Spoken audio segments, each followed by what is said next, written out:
نحمده ونستعينه ونستغفره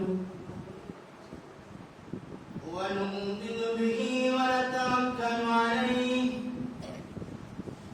ونعوذ بالله من شرور أنفسنا ومن سيئات أعمالنا من يهده الله فلا مضل له ومن يضلل فلا هادي له وأشهد أن لا إله إلا الله وحده لا شريك له وأشهد أن محمدا عبده ورسوله يا أيها الذين آمنوا اتقوا الله حق تقاته ولا تموتن إلا وأنتم مسلمون يا أيها الناس اتقوا ربكم الذي خلقكم من نفس واحدة وخلق منها زوجها وبث منهما رجالا كثيرا ونساء واتقوا الله الذي تساءلون به والأرحام إن الله كان عليكم رقيبا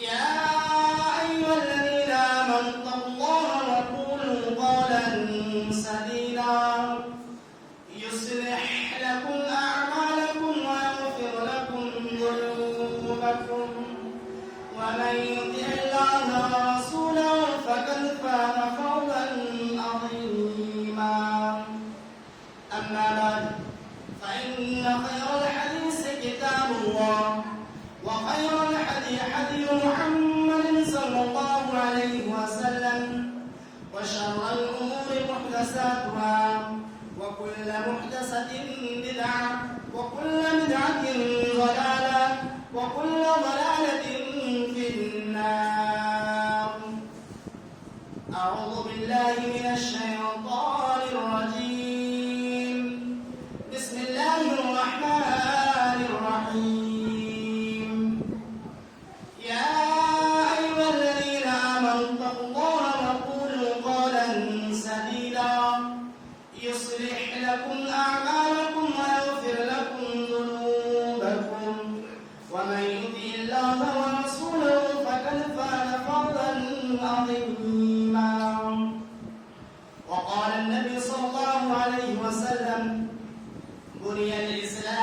بني الإسلام على 5 شهادة أن لا إله إلا الله وإقام الصلاة وإيتاء الزكاة وحج بيت وصوم رمضان وفي رواية من استطاع إليه سبيلا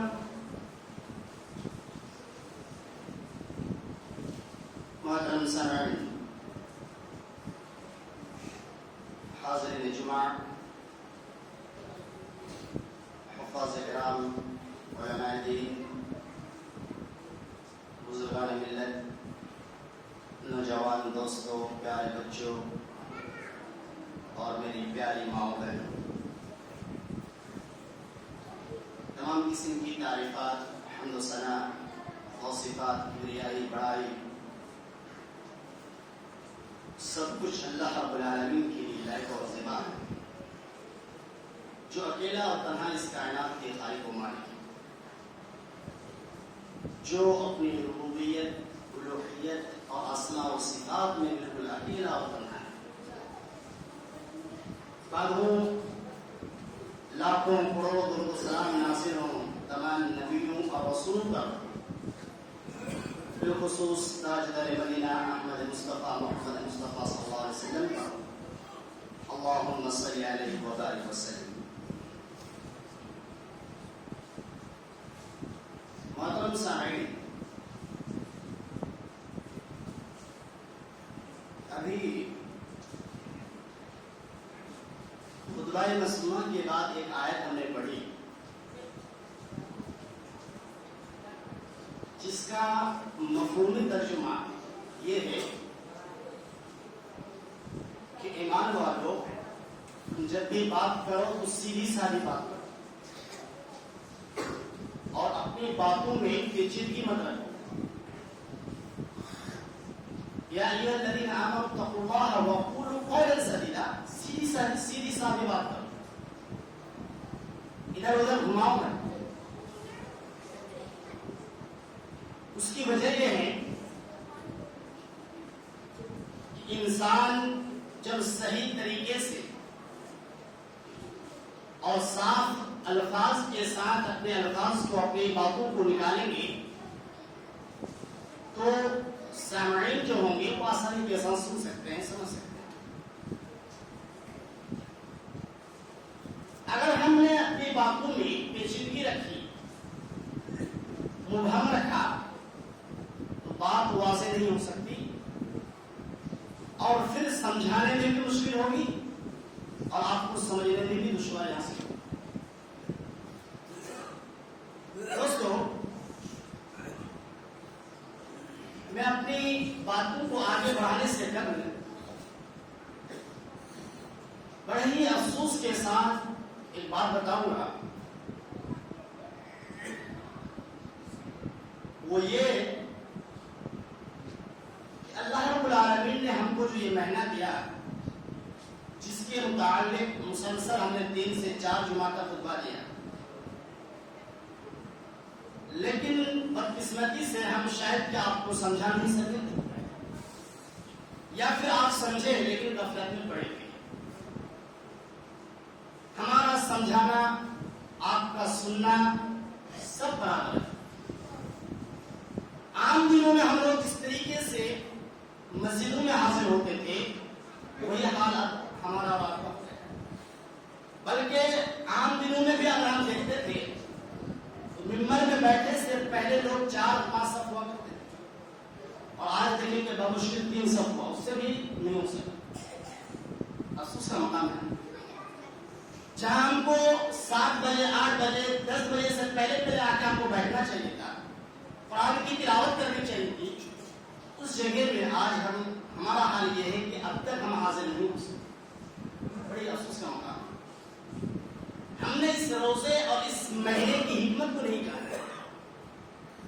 اللہ نے حکمت کیا بتایا؟ یا ایھا الذین آمنوا کتب علیکم الصیام کما کتب علی الذین من قبلکم. اب حکمت بتا رہا ہے, کیا ہے؟ لعلکم تتقون. حکمت یہ ہے کہ تاکہ تم متقی بنو, پرہیزگار بنو. یا پرہیزگار ایسے بن سکتے ہیں ہمارا اذان کے بعد مسجد میں حاضر ہونے اور پرہیزگار بن سکتے ہیں. پرہیزگاری کے لیے لازم اور ضروری ہے کہ آپ اذان سے پہلے مسجد میں حاضر ہوں, امام کے منبر پر تشریف فرمانے سے پہلے آپ موجود ہوں. اس کو کہتے ہیں تقویٰ پر بات چلی. ایک بات بتا کر, ایک حدیث بتا کر میں آگے بڑھوں. جو مہینہ چل رہا ہے جس کو نام کیا ہے؟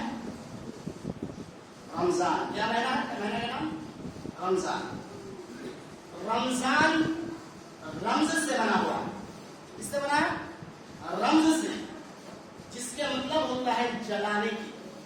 اس کے جلانے کی. کیوں نام یہ رکھا گیا؟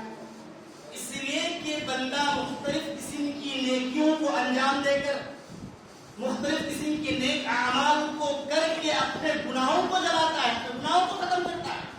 اسی لیے اس کا نام رمضان رکھا گیا. اب اگر ہم نیک اعمال نہ کریں, اب اگر ہم نماز کا اہتمام نہ کریں, ہم اگر قیام اللیل کا اہتمام نہ کریں, تلاوت قرآن کا اہتمام نہ کریں, صدقہ و خیرات کا اہتمام نہیں کریں, تو پھر اس کے مطلب کہ ہم اپنے گناہوں کو جلا نہیں سکتے. جلانا اگر چاہتے ہیں تو ان چیزوں کا اہتمام کرنا چاہیے. اور بڑی خوش نصیبی کی بات ہے کہ اللہ رب العالمین نے اس مہینے کے اندر کئی ایک عبادت کو جمع کر دیا ہے. روزہ اسی مہینے میں, نماز بھی اسی مہینے میں, زکات بھی زیادہ سے زیادہ اسی مہینے میں دینے کو کہا ہے. تو اکثر کئی ایک عبادت اس مہینے میں جمع ہو جاتی ہے. اسی وجہ سے اس مہینے کو خیر المہینہ, سب سے بہترین مہینہ کہا ہے, اس لیے کہ اس مہینے میں ایک بھلائی کو جمع کرتے ہیں. میں جو